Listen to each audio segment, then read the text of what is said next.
Lots of talk about this American-Israeli terrorist, Idan Alexander, who went from America to Israel to participate in a genocidal army and was imprisoned by the Palestinian resistance.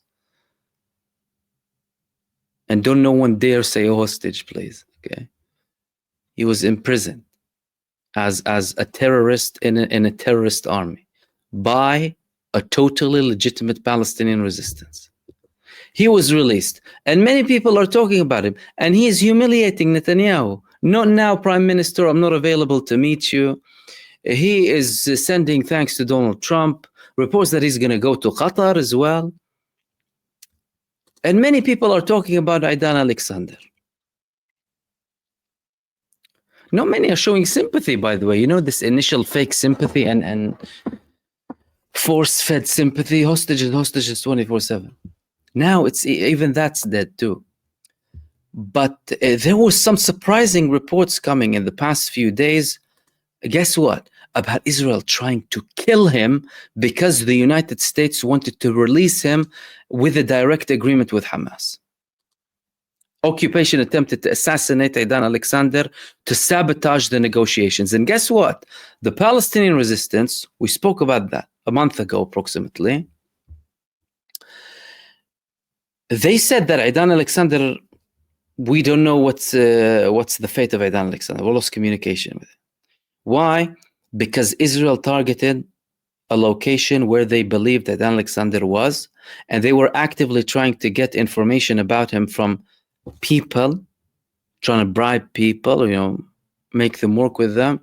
Where is Idan Alexander? Where, you know, we think they might be. And from the Israeli move, it wasn't as an intention to go and carry out a rescue operation. It was an attempt to find his location so they can carry out a strike. So they received something that was similar or an idea of where his whereabouts were, and they targeted the location. He didn't die. He wasn't killed in that strike. And the Palestinian resistance managed to get a deal.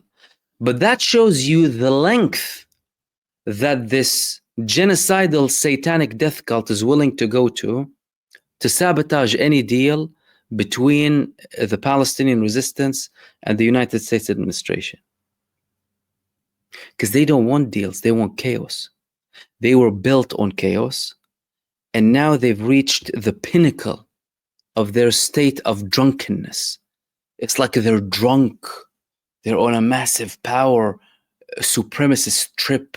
We can kill anyone we want. We have the power to butcher children and no one can say anything. Massive craze. And they're killing their own and trying to kill the last one of them. Have they killed other prisoners of war? Of course, a third.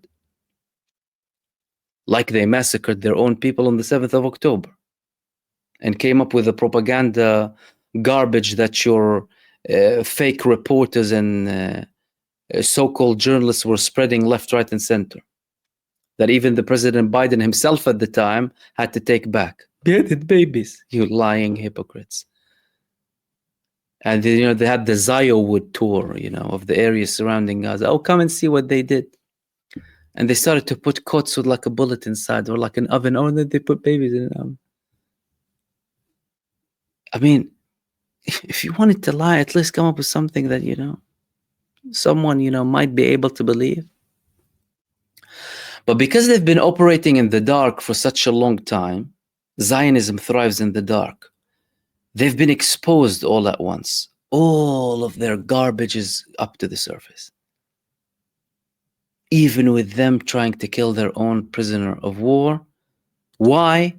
To sabotage a deal to release him, coming from the United States of America, just because they spoke directly with Hamas in spite of Benjamin Netanyahu. That's the state of Israel for you. Now, what's happening with the negotiations? Lots of talk about the negotiations and, you know, Witkoff meeting in Doha now. They're trying to reach a deal of a different proposal. What is it exactly? There was an interesting report in Ash-Shuruq one of the, it's a known Arab newspaper. They have a website too.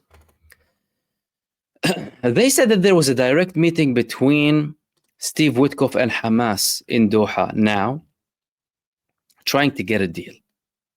Israel was already talking about a different proposal in the past few days, a proposal that would be an advanced proposal, wouldn't be looking back, and wouldn't necessarily be great for Israel and can keep Hamas a foothold in Gaza in the future. Now, this report is saying that the United States is actually shifting its position, it's changing its position in relation to Gaza and in relation to Hamas, and now they're not pushing for Hamas to disarm as part of the negotiations. They were saying before, oh, they need to disarm, they can't be there, da, da, da, da. Don't forget, go back last year. What was Antony Blinken saying? No talking with them. We won't talk to them. We need to get rid of them. And then we talk about it. So the Israelis and the Americans were saying that. The Americans realized that they're unbeatable, and they sat down and spoke to them. Like they sat down and spoke to the Taliban after they were giving them a beating in Afghanistan. But Israel is, of course, upset. Israel being upset isn't going to change the fact that the United States is changing its position, regardless of its complicity and its support for Israel. Now, what is the solution? Well, Steve Witkoff is saying, he's telling some of the Israeli families of the prisoners of war, we can't impose our will on Israel, but they can't impose their will on us. So there's a confirmation that there's a change of approach, different opinions, tensions coming to the surface clearly. But he's trying to pretend like there is no, power for the United States to stop Israel. Lies. Big liar. You can stop Israel. You can strangle Israel tomorrow. So whereas there might be certain tensions between the United States administration and Israel, Steve Witkoff is a massive liar when it comes to we can't force them what to do. Liar. Israel doesn't exist without the United States. Israel is your creation, a British creation. Initially, you took over that creation for your own interest and geopolitical purposes in the area to divide the Arab states and cause frictions and problems, typical neo-colonialism, and now you have the responsibility. It's an excuse coming from the American administration to show that, we're not capable. Shut up. You've been arming them for the past several decades. The bombs that are landing on Gaza are American bombs.